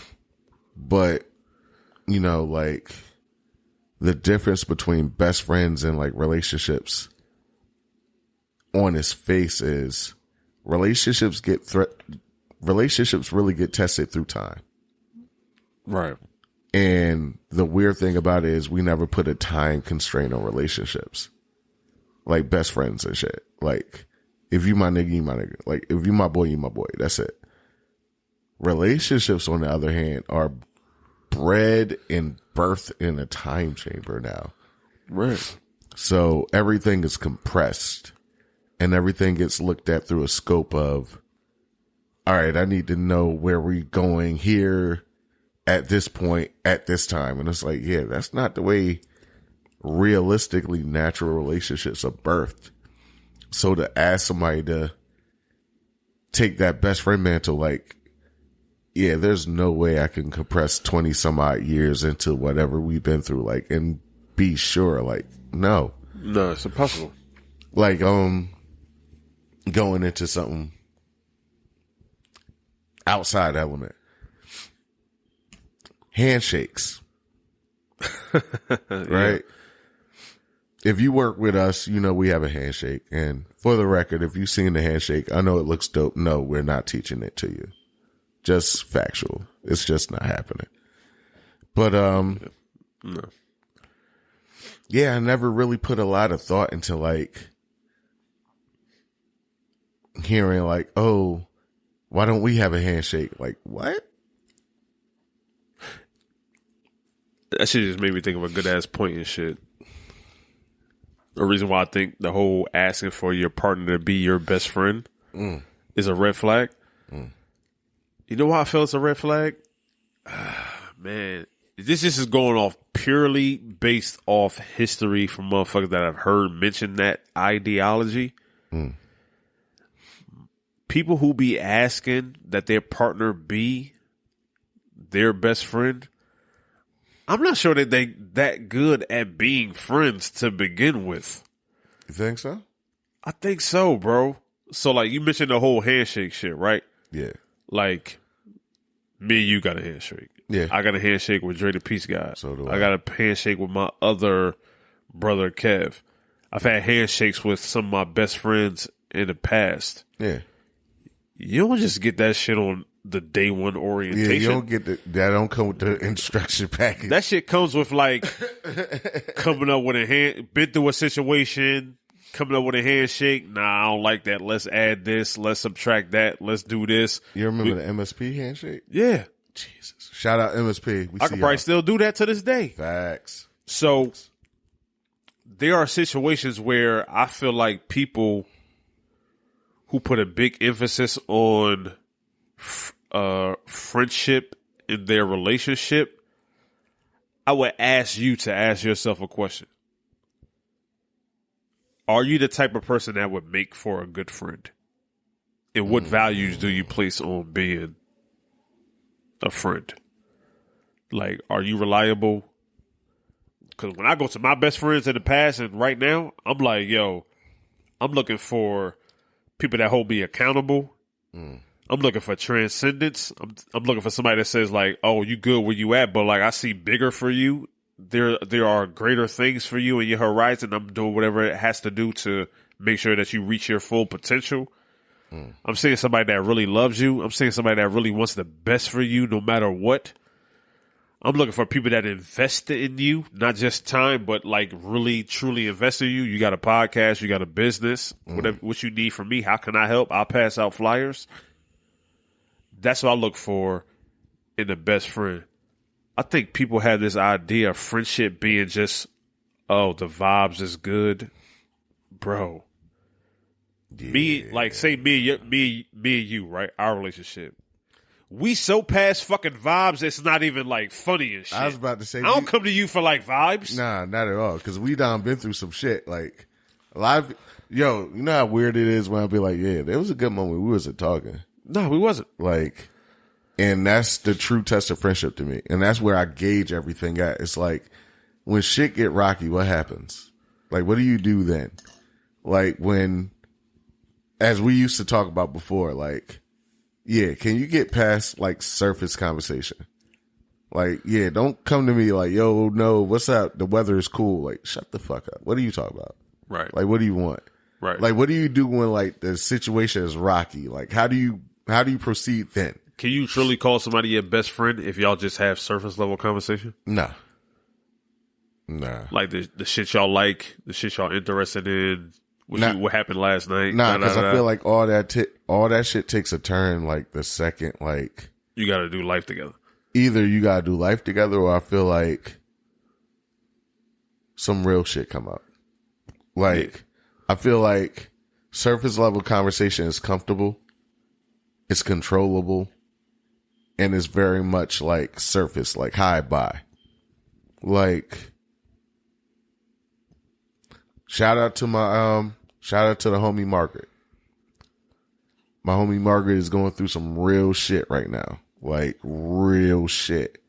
And it's like, we talk every so often.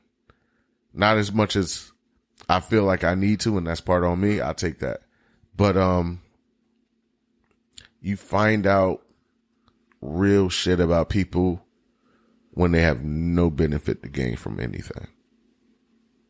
Like, when the friendship no longer serves an outside purpose, you find out the most about people. And it's almost like, damn, you see like, damn, this is what it is, huh? And I understand people that get cold around that now. Like, I get the whole like, fuck it, it's just me mentality. Because at the end of the day, I was an only child, so I'm bred with the born alone, die alone syndrome. But yeah, it's crazy how all your so-called friends disappear, like when it's just so easy to like drop a phone call, like, yo, just thinking about you. What's up? How you feeling? What's going on? Like simple shit. And it's just like, fuck, yo, that's crazy. I think friendship in a romantic relationship is like a major bonus. Yeah. And a major flex. Yeah. But like to have it be a requirement, which I'm hearing like more and more often. And I think like social media has something to do with that. They had this idea like, oh, I married my best friend. Like we just had our wedding in Bermuda, a destination wedding or some shit like that. Like that shit sounds like, it sounds awesome. It sounds like fucking cool and shit like that. But like, there are people that I'm tight with or have been tight with, and their standing with me is like tight. Mm-hmm. But it's certain things about them like I would never go to you for advice for. It's like I fucking love you to death. I'll go to war with you, but I would never come to you financial advice. It's like, I love you to death, but I would never come to you for romantic advice. Yeah. I love you to death, but like, I know you like a fucking nasty person. Like, you will fucking get over in any situation that you can and shit like that. So I can't like trust you with like being solid and like if the shit was like to benefit you or something. Of course. When you like in a relationship with somebody, there are roles, no matter how you like to try to say it ain't roles. Nah, definitely. But there are roles where I feel like, yo, I don't need a friend. I need a wife. I don't need a friend. I need a husband. Let's go back to your favorite. What's your favorite fucking saying? What's your favorite fucking bar from Big Brother? Big Brother. I love a girl when I love a girl. Oh, little brother. Little brother. Sorry. I want a girl when I want a girl. When I don't want a girl, I want a girl that understands that. Mm-hmm. So there are roles that you have to play inside a relationship. And I feel like putting your partner in the best friend role, it hinders them from being able to do what you need them to do in the situations that you need them to do it. So like, let's take that romantic relationship as an example, right? Let's say, yo, I want my wife or my husband to be my best friend. That is an important relationship, right? And you want it to be, you want it to be the most kindred and important relationship there is. What's more important than that? The relationship that you have with your kids. Yeah. Right? If you have a son or a daughter, right? Yeah.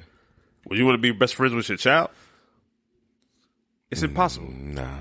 You have to be a disciplinarian. Yeah, so how do you take that hat off and then put it back on? 'Cause when the shit hits the fan and the shit gets tight, it's sort of like, well, I got to put my foot down right now. So like, but you can't. You was just you were just smoking with me, or we just listening to music together, or it's the same thing in relationships. You can't like go back and forth between the two. There are times where I need to be on some shit like, nah, I'm a husband and I need to make a husband decision right now or do some husband shit. But there's times where you need to be a wife and do some wife shit. And like you being my best friend clouds my judgment or clouds your judgment in that situation. Because I can't possibly make a decision where as a best friend, if we are best friends, I'm looking out for your best interest. Okay. When I'm with you as a romantic partner, I have to keep the team's objectives front and center the most high all the time. And if I put you first and not the objective first, we stand to gain very, very little. So if I say, yo, it is time to get tight in our wallet and save money, we can't do that. But friend, you know I like to travel. Friend, we trying to save for a house. I got to put my husband cape on. You got to put your wife cape on. It don't work, best friend. All right, so real quick, right? Let me put my my disclaimer out there. I'm not a husband. Nobody's my wife. I'm strictly speaking from a single-minded objective, right? I hear what you're saying, right? And I hear sometimes it might be hard to go in between the caps and put one down and pick one up, right? But I'm going to kind of throw a disclaimer at that, like, if I'm your friend,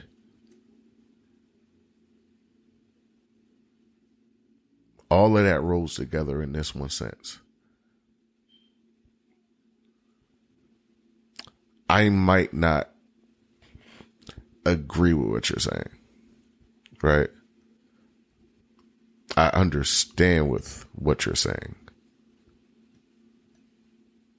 But my number one priority as your friend is to give you the unfiltered truth. Right. That truth that nobody else is going to give you. Because, you know, the world is filled with yes men and, oh, no, you got it, you good. So the way I kind of look at it is as a partner, as an added incentive of being your friend, I'm your partner. Right. So I don't want you to fail twice. One, I know this shit affects me. More so than that, I care about you enough to have you in this high regard of before we became partners, we were friends. And even as friends, I wanted you to succeed. So let me give you some friendship advice first. And you know me, I always be like, all right, you want me to speak as your brother or you want me to speak as Nove? Which one? Yeah. And a lot of people won't get that. But it's like, you know, it's just a matter of how real you want me to be right now. And it's like, I hear what you're saying, but maybe this is the naivete of not being married. Let me preface it by saying that. I'm going to make sure my wife doesn't fail. And that more so goes off of selfishly, her failure does nothing for me. Selfishly, her failure does nothing for you. Because I feel like if she fails, I fail. Yeah. And if I'm doing my job, she shouldn't fail. Like, yeah, I'm more so of the person that's like, you know, if I have 5 nickels and I can spare 4, I'm getting 4. I've worked with less. I can maneuver that. So if we're in a position of, babe, I really want to do this. I really want to do this. I feel like it's my calling and this, that, and the third. If you present a reasonable explanation as to why, I'm with it. And even if you don't present a reasonable explanation as your partner, I'm going to support you. Now, as your friend, I'm definitely going to tell you, like,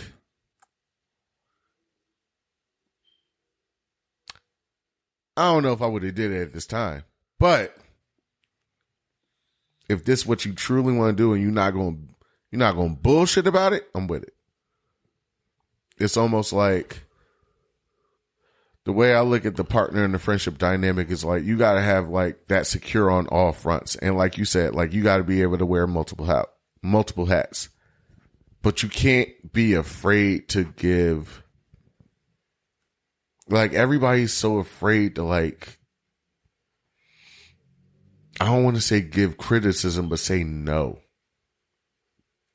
And like you made a reference to before, like, sometimes you got to put on that husband hat and say no. Right. Right? But I feel like sometimes you gotta mix the combination of both. And you got to be able to say, like, yo, as your husband, which is a combination of your husband and friend, I'm going to tell you why this is a bad fucking idea. Yeah. And that's when you hit them with, like, not hit them, but tell your partner, like, the bitter truth in a loving way. I know exactly what you're capable of. I know you want this. I know you're going to go for this. But I need you to understand the position we're in right now. Yeah. And I need you to understand the climate we're in. Now, if what you're asking me to do is to uplift and help and just ride this out with you, okay, cool. If you want me to back you and support you and do whatever you want to do, cool. I feel like more so it's more about clarity at the end of the day. I feel it's more, speaking from my perspective, Yeah. it's more along the lines of, if you ever had a best friend, you take their advice, you take their support, you take situations that they've been in the past into account. True. And learn from things that they've been through. If you find yourself in a sticky situation, whenever they tell you something, you kind of be like, you know what? Your opinion holds more weight than maybe anybody else in my life. Mm-hmm. There were times as a significant other or, you know, a husband or a wife or a long-term girlfriend or boyfriend where you just have to get some shit done for the team. And it's not advice that I'm giving you. It's a demand of sorts. Like, yo, we cannot do that. That cannot happen. I'm going to need you to do this.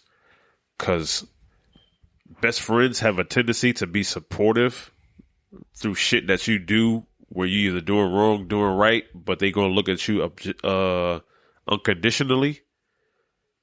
But you best believe, once you're in a relationship, there are conditions, man.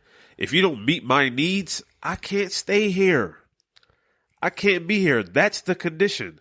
I'm here under the assumption that I'm going to get my needs met and I'm going to do the best to meet your needs. And if I'm thinking about this shit from the best friend or friend perspective, I can't properly serve you and you can't properly serve me. That's true. Because, God forbid, we at odds on some major life shit. And I'd be like, yo, I'll put my foot down on this. And you'd be like, I'm going to put my foot down on this. If it's just your best friend, you'd be like, I'm going to take your advice into consideration, but I'm going to do what the fuck I want to do.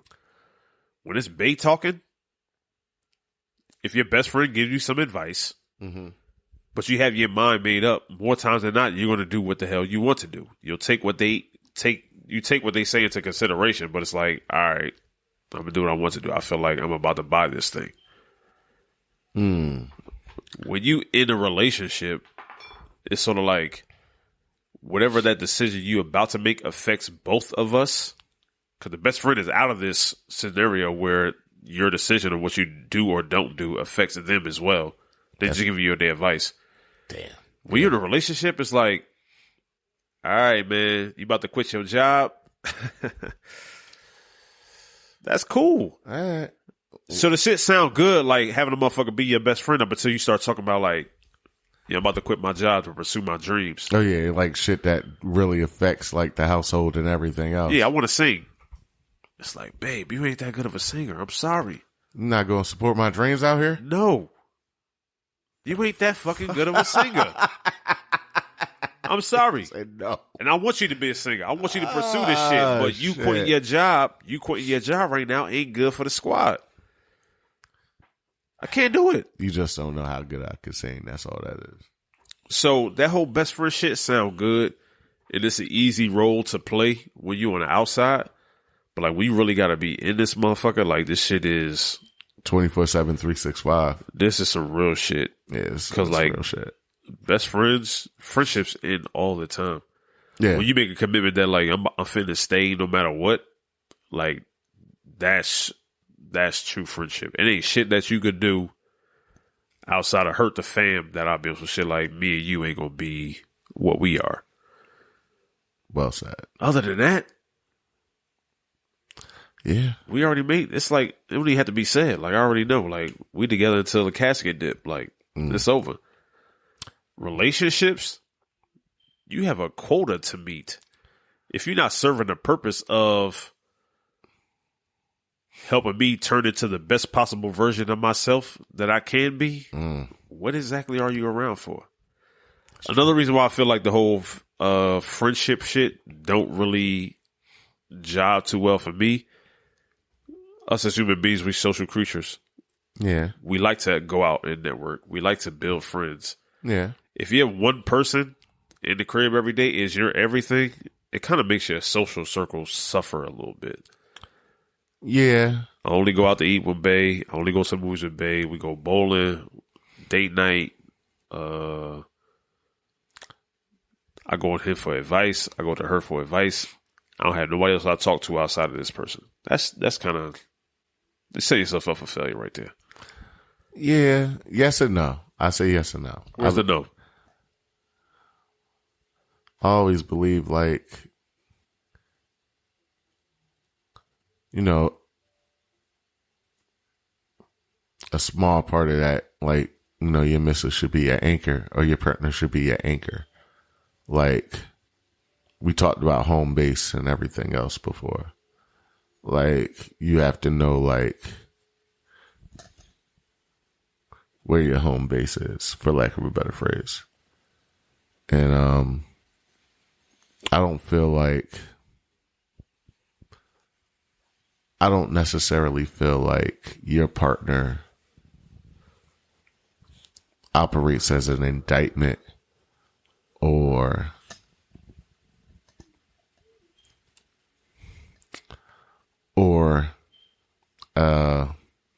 a cutoff point of your social circle. And maybe depending on who's in your social circle, it's kind of a clash because the two don't mesh and they don't mesh. Like, if I know my wife or my girl or whatever's on one end of the circle, and I know she completely clashes with another end of the circle, maybe that's a certain way of telling me one ends of those circles doesn't need to be there because it shouldn't be that much of a clash. Like, if my personality is stretched that far, I'm either lying to myself or somebody's lying to me. Yeah, I can feel it. But, yeah, I would say, in closing, as far as my opinion is concerned, having a super, super great relationship, having a super, super good friendship with your partner is great. I don't feel like having this emphasis on them being your best friend is something that is ideal.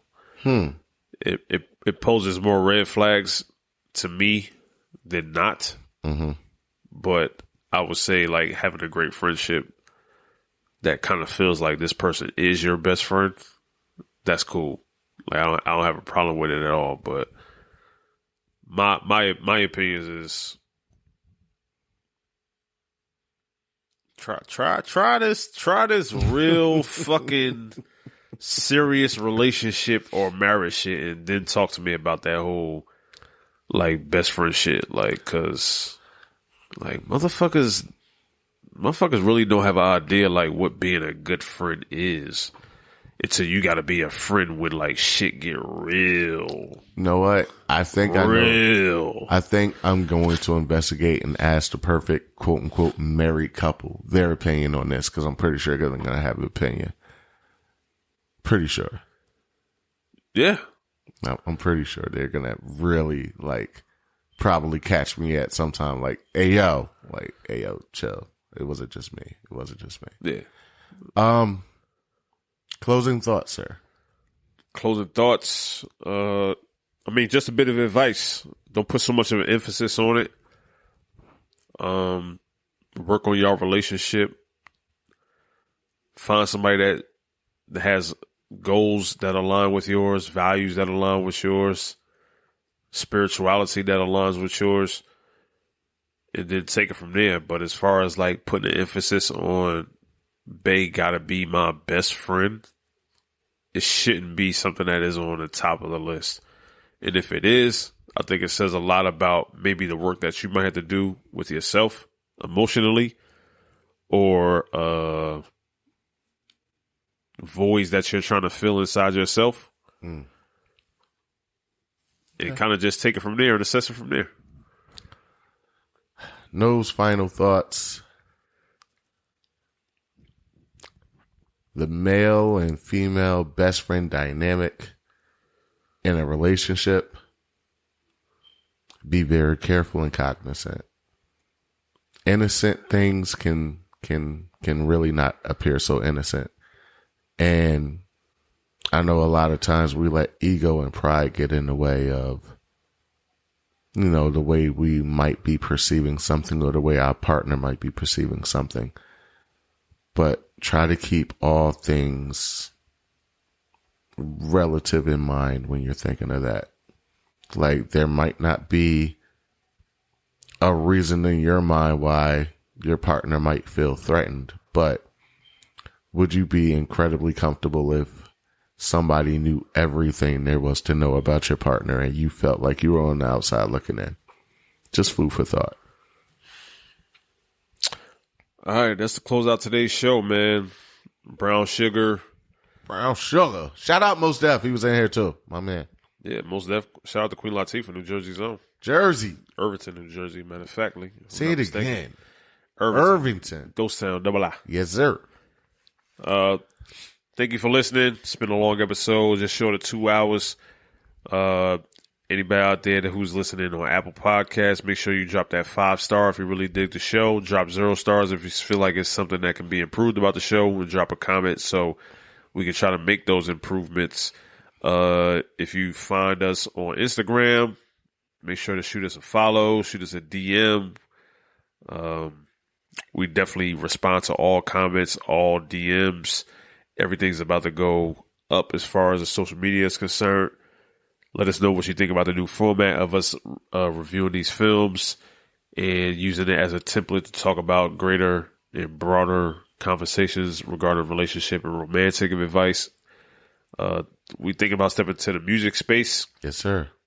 Those of us who have run into us on YouTube or TikTok, we definitely plan on getting the video portion of our podcast up and running. So get excited about seeing our face going forward. If you do feel so inclined, if you really want to be a supporter of our show, unlike I would say the majority of people out there, shoot us a share. You can share us on your reel. You can share us on your story right quick. It don't really cost you nothing. It's not going to downgrade your social status or nothing like that. But we really work hard at this show. Yes, sir. Do so. And, man, it's been a pleasure. What a great episode. Also, share your stories, too. I don't think a lot of you know how much we really enjoy and appreciate stories. Also, like you said, follow, like, subscribe, share. You know, we drop love.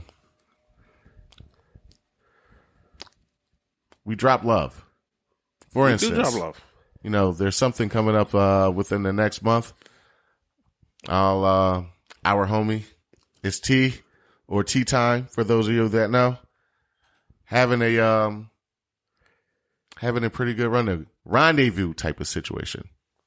Go check her out. It's Miss Bundles or Tea Time. Check her out On Instagram. on Instagram, definitely. Yeah, even something as small as if you got something on Instagram, YouTube, Twitter, or whatever, just tag us in the post. Maybe something that you want us to react to. All you gotta do is add us, and then we'll react to it on the show. Yes, sir. And yeah, as we bring this show to a close, y'all be good to one another, stay peaceful, and stay dangerous. Yo, Londa? Yeah, yo, Londa. Man, that hoe is a hoe. Yeah. Man, you still mess with that? She may be a hoe, but she's my hoe. You know? The hoe is mine. You gotta get her. You gotta get that bitch. The hoe is mine. You gotta get her. You gotta get her. You gotta sue that bitch. First in line. Wait. What you doing? What the fuck is that?